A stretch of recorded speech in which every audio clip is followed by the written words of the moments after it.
নোয়াখালীর সেই বাংলো। তখনও স্কুলের গণ্ডি পার হয়নি। বাবা রংপুর থেকে নোয়াখালীতে বদলি হয়েছেন। স্কুল জীবনের বন্ধু খুবই প্রজ্ঞার হয়। বুকে কষ্ট নিয়ে এখানকার বন্ধুদের ছেড়ে যাচ্ছি। তার মধ্যে আবার স্টেশনে বাবার জন্য সবাই কান্নাকাটি করছিল। সৎ ও নিরপেক্ষ হিসেবে বাবার সুনাম ছিল, তাই সবার মনে কষ্ট। ফলে বন্ধু বিচ্ছেদ ও সবার কান্না দেখে মনটা খুবই খারাপ। যথারীতি যখন নোয়াখালীর সোনাপুরে পৌঁছালাম, তখন অভ্যর্থনার জন্য লোক সমাবেশে মালা নিয়ে বরণ বাবা মাকে। আমার মনটাকে বিশেষ ভালো করতে পারল না। সোনাপুরের জেলার সব বড় বড় অফিসারদের বাংলো, ডিজি, এমপি, জেলা জজ, সিভিল সার্জন সবারই বাংলো। মাঝখানে শান বাঁধানো খাটের দিঘি।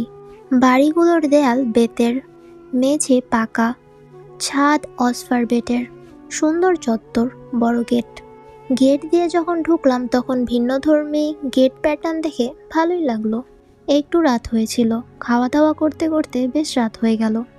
ঘুমাতে যাব এমন সময় মনে হলো ছাদের পাটাতনে কে যেন কাউকে জোরালো চাবুক মারছে, আর অজানা সেই মহিলা আত্মচিৎকার করছে। চমকে উঠলাম। শুধু যদি আমি শুনতাম তবে হয়তো বলবার ছিল ভুল শুনেছি, কিন্তু না, শুধু আমি নই, বাড়ি শুদ্ধ সবাই শুনেছে। আর সবাই ঘরের পাটাতনে একটু শব্দ শুনতে পেয়েছে। 8জন গার্ড বাইরে পাহারা দিচ্ছিল। বাবা ওদের জিজ্ঞেস করলো ব্যাপারটা কি। তারা উত্তরে বলল যে কে বা কারা এমনটি করছে তাদের জানা নেই। বাবা সাহসী দেখে 2জন গার্ডকে ছাদের পাটাতনে উঠিয়ে দিলেন দেখবার জন্য। তারা বলল এর আগেও দেখেছে, কিছু চিহ্ন মাত্র পাওয়া যায়নি। এবার উত্তরটা একই হলো। ঘটনার এখানেই কিন্তু শেষ নয়। এরপর শুয়ে পড়ি যার যার বিছানায়, যার যার ঘরে। রাত যখন 2টোর কম হবে না। মনে হলো যেন ঘাড়ের কাছে কারোর নিঃশ্বাস ওঠানামা করছে। গলায় যেন কারো ঠান্ডা হাত অনুভব করলাম। আর মেজো বোনটা চিরকালই ভীতু। সে ভয়ে উঠে এলো আমার বিছানায় নিজের ঘর ছেড়ে। বলল, আমি তোর সাথে ঘুমাবো। আমি বুঝলাম সে কেন এ প্রস্তাব দিল। ওকে বুঝতে দিলাম না তা। বললাম, বেশ, থাকো তুমি। যত দোয়া দুরুদ আমার জানা ছিল তা পড়ে বুকে ফু দিয়ে ঘুমিয়ে গেলাম। সকাল হলো। নামাজ পড়ে দেখলাম মা উঠান পেরিয়ে রান্নাঘরের দিকে যাচ্ছেন। বাবুর্চি চাচা অনেক আগেই এসে গেছেন। ছোট আপা অর্থাৎ আমার মেজো বোন অগরে ঘুমাচ্ছে। মাকে কিছু বললাম না। এইভাবে কিছুদিন কেটে গেল। একই ঘটনা বলা যায় প্রায় প্রতিদিনই ঘটতে লাগলো। একদিন রাতে এমনটি ঘটবার সময় মনে হলো কে যেন ঠান্ডা হাত দিয়ে গলার চিকন হাড়টা খুলে নিল। রাতের বেলায় বিছানা ছেড়ে উঠে দেখার চেষ্টা করলাম না। তবে মনে মনে বুঝলাম বাংলোর বাইরে 8জন গার্ড পাহারা দিচ্ছে, সুতরাং চোর ঢুকেছে এ কথা কোনো মতেই বিশ্বাস করা যায় না। সকালে আজানের শব্দে ঘুম ভেঙে গেল।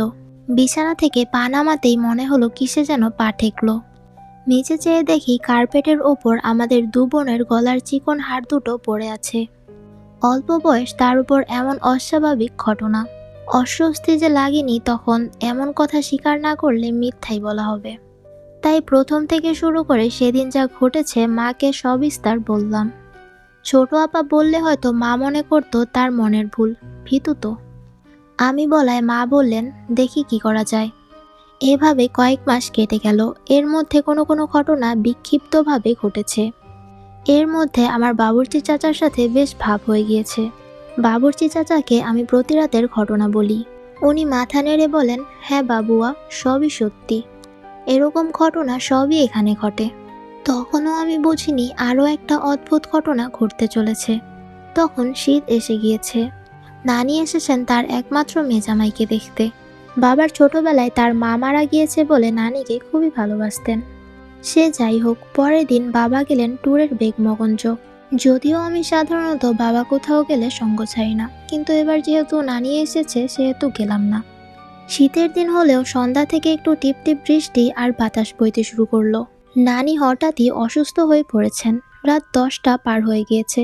বাবা বাসায় নেই। শীতের রাত, এখনও টেলিভিশন চালু হয়নি। সবাই যার যার ঘরে শুয়ে পড়েছেন, বোধহয় ঘুমিয়েও পড়েছে। আশ্চর্য ঘটনা হচ্ছে সেদিন ছোট আপা, মা, নানি সবাই অসুস্থ। আয়াকেও ঘুমাতে পাঠিয়ে দিয়েছি, যদিও সে যেতে চাচ্ছিল না। আমি একটা রহস্য গল্পের বই নিয়ে পড়তে বসলাম। নামটা আজ মনে করতে পারছি না। মা বলতেন যে গল্পের বই না পড়লে অনেক কিছুই জানা যায় না, ভাষাও শেখা যায় না।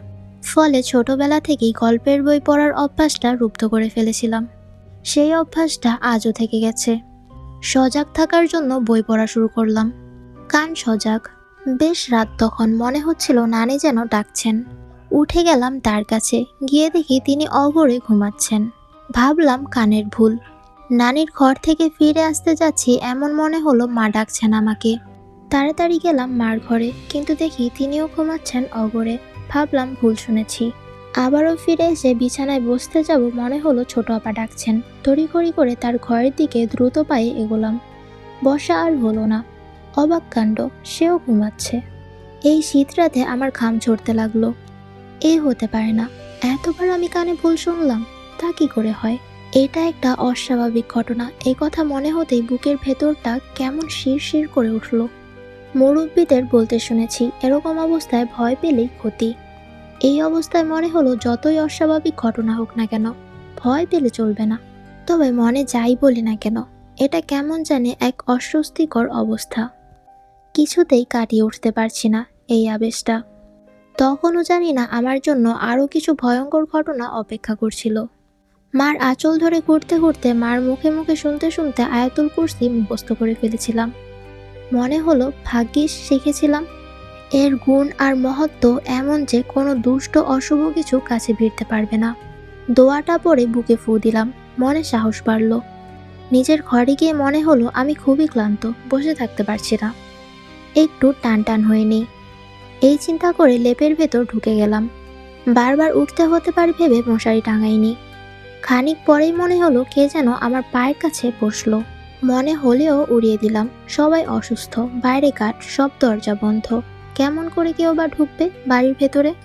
এই কথা ভেবে মনে মনে লেপ দিয়ে ঢাকা মুখ আর খুললাম না। তবে মনের ভেতর থেকে কিন্তু কিছুতেই এই চিন্তা সরাতে পারলাম না।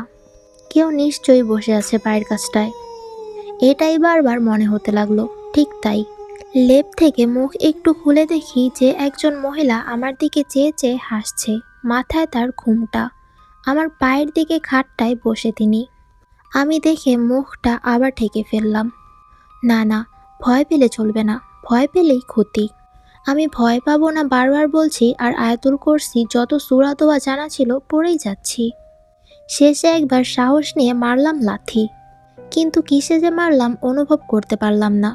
তখনই মনে পড়লো অস্বাভাবিক জিনিসদের আকৃতি থাকে, অবয়ব থাকে না। তখনই হাত পা হিম হয়ে আসতে লাগলো। যতই আমি ভয় পেতে থাকি ততই বুকে সাহস আনবার চেষ্টা করি। দোয়া সূরা পড়ি। লেপ ফাঁক করে চুপ করে দেখতে পাই আমার দিকে চেয়ে মিটমিট হাসছেই মহিলা। আমার ঘরের জানালা সেই ছোটবেলা থেকেই, কি শীত কি গ্রীষ্ম কি বর্ষা, অন্তত একটা খোলাই থাকে। আমার এই ঘরের এই শীতেও একটা জানালা খোলা ছিল। জানালাটা দিয়ে একটা গন্ধরাজ ফুল গাছ দেখা যায়। এটা লাগাই না এর জন্য যে ফুলের সুবাস জানালাটা দিয়ে ঘরে আসে। মাঝে মাঝে লেপ একটু ফাঁক করে জানালাটা দিয়ে দেখবার চেষ্টা করছি যদি গার্ডদের কোনো একজনকে দেখতে পাই। এইভাবে দীর্ঘ সময় কেটে গেল। অতি ক্লান্ত দীর্ঘ সময়টা আমার জন্য ভয়ঙ্কর সময় বলে মনে হচ্ছিল। এমন সময় আজানের ধ্বনি শোনা গেল। অমনি মেয়েটি পায়ের কাছ থেকে উঠে গিয়ে জানালা দিয়ে বেরিয়ে গন্ধরাজ কাজটায় মিলিয়ে গেল। আমি বিমূঢ় বিস্ময়ে চেয়ে থাকলাম এই অশরীরী মহিলার যাবার পথে। আমাদের মতো মানুষের তো জানালার রড ভেদ করে কিছুতেই যাওয়া সম্ভব নয়। এমন ঘটনা মাকে না বললেই নয়। তাই নামাজ পড়ে মার ঘরে গেলাম। মাকে কিছু খাইয়ে ওষুধ খাওয়ালাম। তারপর ধীরে ধীরে ঘটনা খুলে বললাম। মা চুপ করে শুনে গেলেন, কিছু বললেন না। একটু বেলা হলে মা অদালিকে জিজ্ঞেস করলেন তার কোনো কালেম ফকিরের কথা জানা আছে কি, ডাকলে আসবে কিনা। সে জানালো একজনকে সে চেনে, টাকা পয়সা কিছু নেয় না। মাঝে মাঝে উনি তার বাচ্চাদের তেল পোড়া পানি পোড়া দেন, তাবিজও দেন, কিন্তু একটা পয়সাও নেন না। সবারই উপকার হয়। তারা খুশি মনে কিছু নিতে চাইলেও উনি কিছুই নেন না। বলেন আমি আল্লাহর হুকুমে আল্লাহর বান্দার সেবা করি, আমি যে কিছুই নিতে পারবো না। এমনকি যার চিকিৎসা করেন তার বাড়িতে কিছু খানও না। মা বললেন তার এমনই লোক চাই। ওনাকে খবর দেওয়া হলো। মা তাকে কষ্ট দেওয়ার জন্য মাফ চাইলেন এবং পুরো ঘটনা ধীরে ধীরে বললেন তাকে। উনি ঘটনা শুনতে শুনতে আমার কপালের দিকে দেখতে লাগলেন। পরে ঘটনাটা যে ঘরে ঘটেছে সেই ঘরটা দেখতে চাইলেন।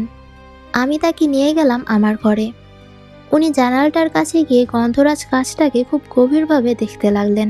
তারপর কিছু আমল করে গাছের দিকে ও জানালাটায় ফু দিলেন।